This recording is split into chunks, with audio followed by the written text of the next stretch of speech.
What's up, everybody? You know who this is. This is AJ Copeland, and this is what? Topics to Go.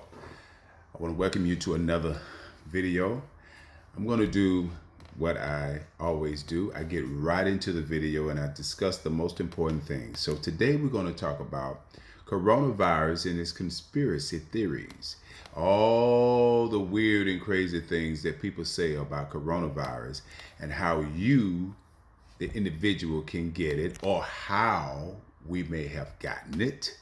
So I just want everybody to really think about the information that they hear when people say various things about how you can get this coronavirus, how it started, and how it's going to continue, and who can get it and who cannot get it. So I'm going to share with you my experiences that I've had with the many different stories and conspiracy theories as it relates to this coronavirus. And then I'm going to give you an alternative to give you food for thought to think about, is that really true? Could that have really happened? Or did that happen? Or are these people really involved in this situation? And is there a conspiracy theory to try to kill off a certain amount of people, preferably black folks?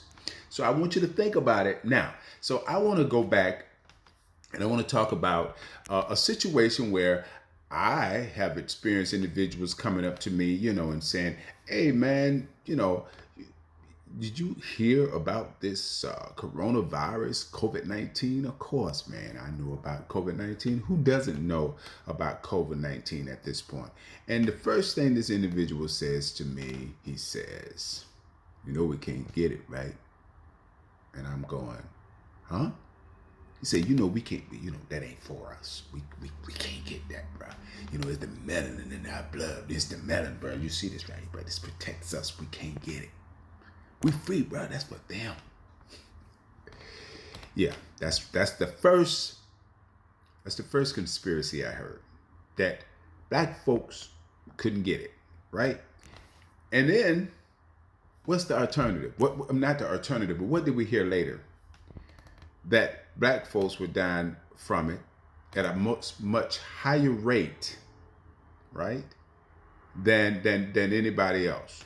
That we were losing our lives in New York and in other areas of the country at a much higher rate. Black folks were dying from COVID-19. After I've heard that statement that we couldn't die from COVID-19. All right, so that's one. And I know you've heard about the 5G, okay? That the radiation is in the air, and it's conspiracy that they are the reason why they putting out a distraction so they can put up towers of the 5G, because that's what they're working on right now. They're working on the 5G, and in order for us to not pay attention to what's going on, they got to put up the 5G. Okay? And so that's what's happening right now. And we're getting sick because of the radiation that's in the air. Now I want you to think about something. When does radiation selectively choose a certain groups of people? I truly don't think that if radiation was in the air truly, and that we were getting sick from radiation, we would have much more dead than over 60,000. And it's going to go up. It's over 60,000 as I do this video, but it's going to go up. But I think it would go up a much higher rate of all of us being sick and all of us facing death. Now, there's no doubt in my mind that I truly believe that most, if not all, Americans have already experienced some side effects of the COVID-19. I truly believe that. But radiation, I think if it was radiation, it would probably be much worse than what we're experiencing. And I think we'll have a much higher rate of people dying than what we've experienced. And don't get it twisted. The amount of people that have died less than in 2 months is just mind-boggling. I just cannot fathom. I just cannot believe it in my head. And some of us walking around here lightly, that it's just 60,000 people. But you got to understand something. We just lost over 60,000 people in less than 2 months. That is unheard of, okay? And as people walk around here trying to compare the flu and a cold and pneumonia and all of that stuff to COVID-19, you have less than 60,000 people that died within a year.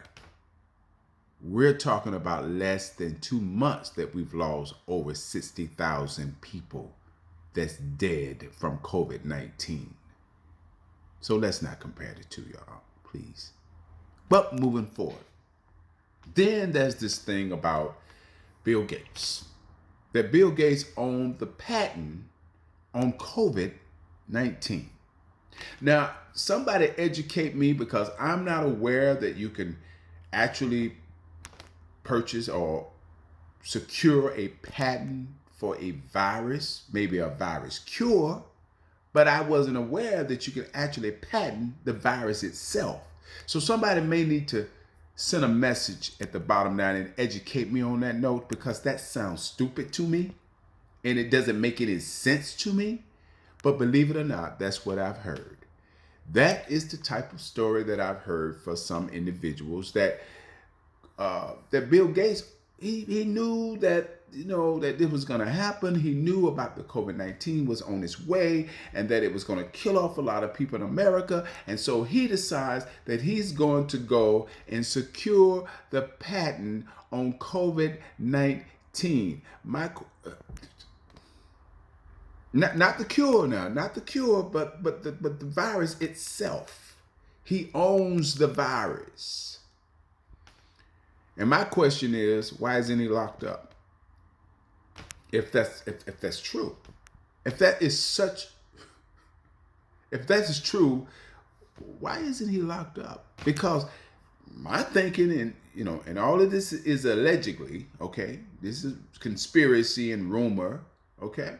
But my understanding is, if you owned a patent of a virus that have just killed over 60,000 people, wouldn't you be under some form of investigation?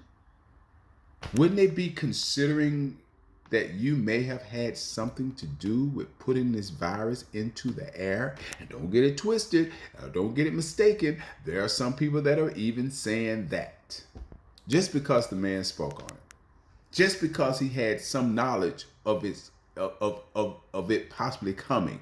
But let's not mistake the ideal of government officials and billionaires and other ones having knowledge of various things that can come into this country and kill folks. That's what they do. They learn. They have the money and the resources to do that. Even our former president, or the president before Trump, which is Obama, spoke on the possibility of a pandemic and spoke on the possibility of a virus hitting America. They have known of this for years. This is not just something that just pop up out of the blue. They have known of the possibility of a pandemic and a virus hitting America for years. And that's the reason why there were certain things that was put into play or put into place to protect us. But for the sake of politics and ego and narcissist attitudes, things were changed. Things were gotten rid of that should have stayed in place. Things were put aside. And for that reason, we've lost over 60,000 people in less than 2 months, or maybe a little bit over 2 months, because of those reasons. Okay? Now, let's deal with some other things. The whole idea that some will get sick and some will not be sick and some will die and some won't die. Young people, the millennials, and then those, I think they call them the G generation or whatever, they got their letters and I don't know. But anyway, they don't care. They don't care. Most of them don't care because they feel like their life can't happen to me. Not me. I'm 18, I'm 17, I'm 15, 14. It can't happen to me. I'll never get it. And if I get it, it won't kill me. And then 20, 21, 22, 23, 24, 25, 30, 30, some cases, won't happen to me. I'm going to do me. I'm going to still do me. I'm going to still have fun. Oh, you having a party? Oh, what time is your party? I'll be there. Oh, how many coming? Oh, girl, I ain't worried about that. I have my mask on. Doesn't matter. How many? 100 people? Oh, man. Social distancing? What are you talking about? I don't believe in that. That's just the government trying to separate us and trying to keep us from having our fun. Because it's about fun. We're supposed to be having fun. And they try to keep us from having fun. And we're young and we're supposed to have fun. But they don't realize that there are some young people that are dying from COVID-19. They don't realize that some mother has just buried her son. Some mother and father has just buried their daughter. They don't realize that this country is a huge and big country, and you may not know everything that's going on in this country because it's so huge, and especially if you're not keeping up with the news, except for social media, which social media doesn't always give accurate information. So yes, you are okay going out and having your fun and partying and drinking and smoking of all things, to have fun. And so now you're out and you're running about and you don't have any mask. And if you don't have any mask, you don't even consider the fact of social distancing. In other words, try to stand at least 6 feet back from an individual that you are in the company with because you don't have a mask on. I mean, even I have gone out mistakenly or because masks are hard to find. And when you do find them, they're sort of expensive. I have had to go out, but I do keep in mind that I need to keep my social distance from people in at least 6 feet or more when I go out. I try not to have conversation with people in their faces, and I would hope they would try not to have conversations in my face, knowing that this COVID-19 is out here. We have to consider one another's safety. But the whole idea that it can't happen to me, because all of these various conspiracy theories and ideas and thoughts of what it could be or what it is not, is basically putting your life on the line. You're taking a chance every day that you think that way. Not only are you taking a chance on your life, but you're taking a chance on other people's lives. So please, by all means, let's try to get away from the conspiracy theories of things that we don't have full information about. And the next time somebody come up to you and tell you something that it could be, ask them for proof. Ask them to show you proof. Because if you see the proof and the proof is in the pudding, then there's nothing you can doubt or fear or, question or second guess. But if you're just going by what you heard on social media, or just going by what somebody just randomly walked up and said to you, and you just run with it, and then you go and pass it to somebody else, and then they go and pass it to somebody else, and now you got a rumor going out that no black folks can get COVID-19. And for that reason, many are walking out with no mask and going into parties and going into events that have more than 10 people because they've heard the rumor that black folks can't get COVID-19. Then we are in serious, serious trouble. I'm AJ Copeland, and this was Topics to Go. And during your free time, always remember, catch a topic or two. Later.